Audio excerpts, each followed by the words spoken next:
Mereka bersiap untuk mendarat darurat di sebuah pulau terpencil. Menyaksikan monster muncul di langit. Seketika membuat wanita yang telah tinggal di pulau itu selama bertahun-tahun ketakutan. Dan pesawat mengalami kerusakan pada radio. Mereka tidak hanya tidak dapat berkomunikasi dengan dunia luar, tetapi juga sepenuhnya tersesat. Kekurangan bahan bakar membuat beberapa orang tidak berani untuk terus berlayar tanpa tujuan. Begitu mendarat, Stu sebagai bos meminta pilot untuk mencoba memperbaiki radio. Saat itu, Wendell yang besar sama sekali tidak peduli, bahkan terus-menerus mengejek bos yang bernilai miliaran. Sekarang dia juga terjebak di pulau seperti dirinya. Mike berpikir, semua orang harus terlebih dahulu menyiapkan kayu bakar untuk mengirim sinyal darurat pada saat yang kritis. Jadi, atas pengaturan bos, pilot bertanggung jawab untuk memperbaiki radio.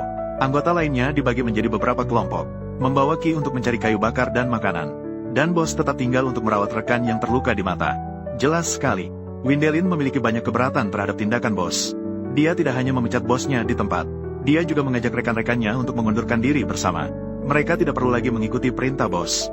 Menghadapi orang seperti ini, rekan-rekan hanya bisa tersenyum dan mengabaikannya. Ketika rekan-rekan lainnya dengan hati-hati menjelajahi pulau, tiba-tiba mereka mendengar suara babi hutan dari belakang. Pada hari pertama mendarat di pulau terpencil, mereka dengan mudah mendapatkan daging liar. Namun saat mereka sedang mengobrol setelah makan, beberapa teriakan pilot memotong pembicaraan mereka. Ternyata rekan mereka secara tidak sengaja menemukan sebuah tulang manusia. Mike yang cerdas menemukan bahwa ini adalah pakaian angkatan udara.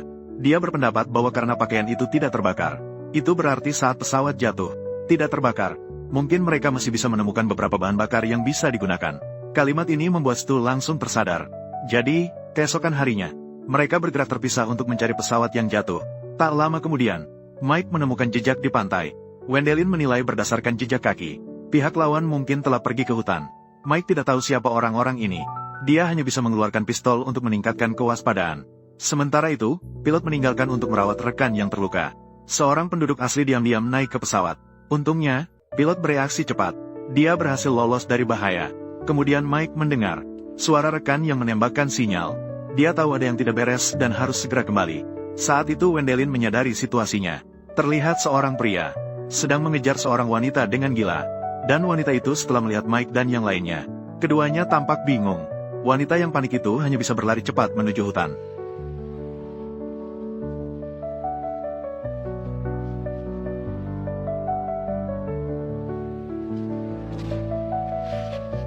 Wendelin terus mengejar dari belakang tanpa henti. Akhirnya, dia berhasil menghentikan wanita itu. Meskipun dia terus menenangkan emosi wanita itu, dia terus menjelaskan bahwa dia tidak akan menyakiti orang itu. Namun, dia tetap digigit oleh wanita yang ketakutan. Sementara itu, bos saat menjelajahi pulau terpencil, tiba-tiba menemukan seorang anak. Wanita itu berteriak keras agar anak itu segera pergi. Kedua orang itu benar-benar terkejut oleh pemandangan di depan mereka. Apakah dia bilang untuk cepat lari? Itu adalah seorang wanita kulit putih, cepat ikuti dia. Kedua orang itu mengikuti sepanjang jalan. Akhirnya menemukan tempat tinggal mereka. Namun, mereka sama sekali tidak melihat sosok orang. Sementara itu, Mike dan temannya sialnya tertangkap saat mengikuti. Mobil Kiki juga ditinggalkan.